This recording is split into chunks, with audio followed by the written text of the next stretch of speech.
The United Nations Development Fund is faced with a financial crunch amid what it says is a global climate emergency. I sat down with the head of the UNDP, Achim Steiner, to ask him how his organization expects to deal with the challenge in this one-on-one express. Achim Steiner, thank you so much for speaking to TRT World.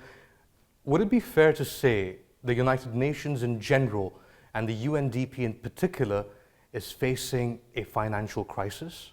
The world is facing many crises, and from that point of view, yes indeed, the United Nations, whether it is in the context of peacekeeping or more generally in its budget, is facing a kind of crisis. But the crisis is more a result of the world having to deal with more and more issues, and yet member states not putting the resources at the disposal of the United Nations to adequately address them. You say that the financial system, the global financial system as it currently is investing in the wrong things. What do you mean by that? Just look at some of the major transformational challenges we face. Climate change, the transition towards a low-carbon economy, the advent of a digital economy, the fourth industrial revolution. A statement that the current US President Donald Trump has made regarding the United Nations. He says the UN is not a friend of democracy, it's not a friend of freedom, it's not even a friend of the United States of America, where it has its home.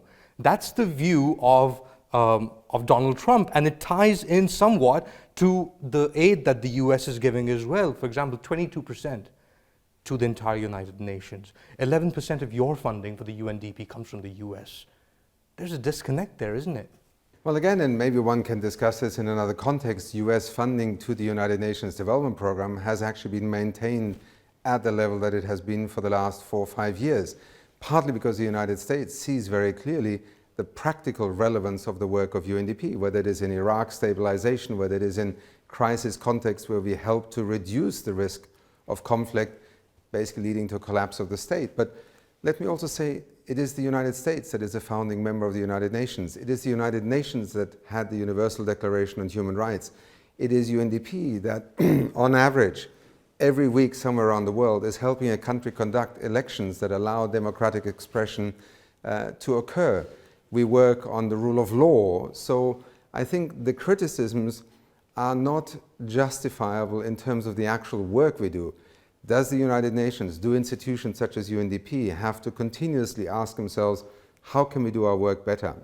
But also, for example, pandemics and many other threats or potential crises, we are not able to address them individually. We need collective action, and the United Nations is an expression, imperfect as it may be, towards that collective commitment to work together. Well, I guess the criticism to that would be, yes, the UN has served a purpose, but the challenges, the enormity of the challenges with the refugee crisis, for example, in Syria, Turkey, with what's going on in Yemen, you need something more effective than the UN.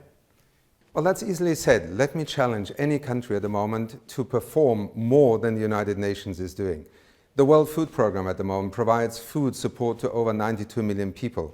The United Nations High Commissioner for Refugees is the first and major instance that refugees look to for protection. We have over 70 million people who are basically fleeing their countries, being displaced from their homes.